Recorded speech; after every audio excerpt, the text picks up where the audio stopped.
Welcome everyone to AppleInsider.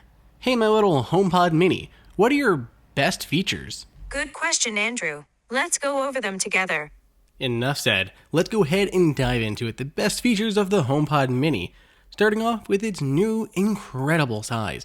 When we got our hands on the new HomePod mini, it was actually smaller than we even anticipated. We of course had seen Apple's videos and looked at tech specs, but it's nothing until you're actually holding a HomePod mini in your hand.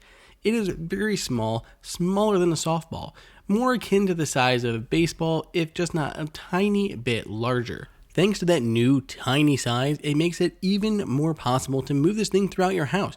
Got a crowded desk? This thing should still fit. Put it on a bookshelf, hide it in the kitchen, anywhere where you didn't need such a giant HomePod before, the HomePod mini fits perfectly.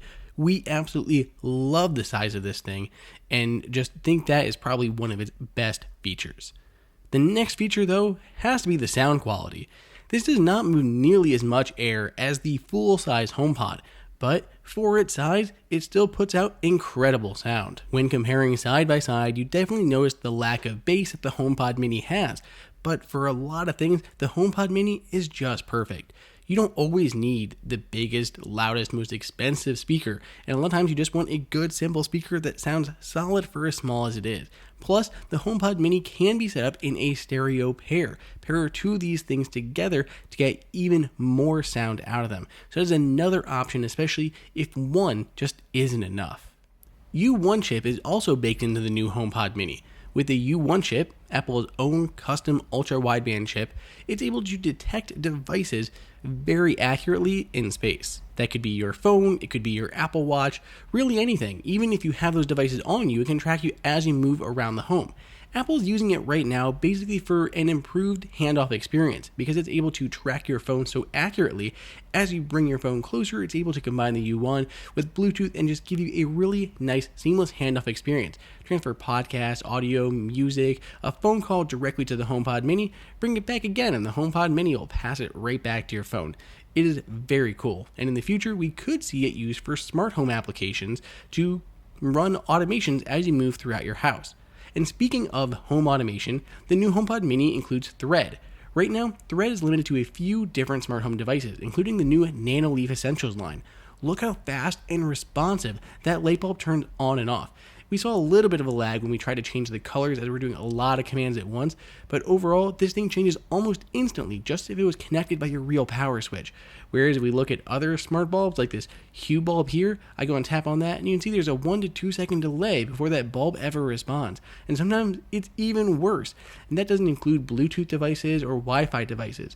Thread really is incredibly fast and the future of smart home devices. It creates a self-healing mesh network throughout your house of all of your Thread-enabled devices, which hopefully will be growing in number in the future, making your smart home far more reliable. Our last favorite feature, and this one should not be overlooked, is the new USB-C cable. So the new non-removable USB-C cable is pretty great. One, it's USB-C, which is a nice open standard. Two, it is a nice cable in and of itself. It's a fancy braided cable that definitely has a better look to it than a normal, rubbery, plasticky cable. It definitely elevates the HomePod experience and is somewhat similar to the power cable on the larger HomePod, which is also a braided cable. We really appreciate that Apple went that extra mile to include a better cable with the HomePod mini, especially since it cannot be replaced. That also means you can use pretty much any USB-C adapter. Apple includes its own USB-C 20-watt adapter in the box, but you can use any 20-watt or other USB-C adapter you have in your house. It's probably going to have to be 20 watts or higher, but you can use any one that you have. And that includes battery packs, which makes this the first really portable HomePod. Simply plug this thing into a USB-C battery pack like my ZenDure Super Tank Pro. I love this battery, one of my go-tos here, and you can see even our power output. Once the HomePod mini wakes up, there's the power output going right there to the mini. HomePod mini does not work over Bluetooth, so you can't just take this to the beach and expect to still be able to stream music. But if you are around your house and you still got Wi-Fi, this thing's going to work. Take it out to your porch, take it to your backyard, anywhere that you want to just drag your HomePod mini, you can do it as long as you have Wi-Fi. And you can run for a very long time, whether you're on a Super Tank or Super Tank Pro or something bigger, like this Aukey Power Station. The Aukey Power Studio has a 100-watt output, just like those USB-C batteries from Zendure we looked at, so it's perfect to power up your HomePod Mini. Let us know what you guys think. We are very excited about the new HomePod Mini. There's so much it can do. We really focused on kind of the new features specific to HomePod Mini in this video, but it has a ton of potential, and I'm sure Apple is going to continue to update it with new features down the line. Let me know over on Twitter at Andrew_OSU what your favorite new HomePod Mini feature is, and if you picked one up. Also, what color? Did you go for the space gray or this pretty awesome white? Let me know, and I'll check you guys in the next video. Hey everyone, did you guys like that video? Be sure to click on that like button so we can create content that we know that you guys want to see. And follow AppleInsider on all social media channels.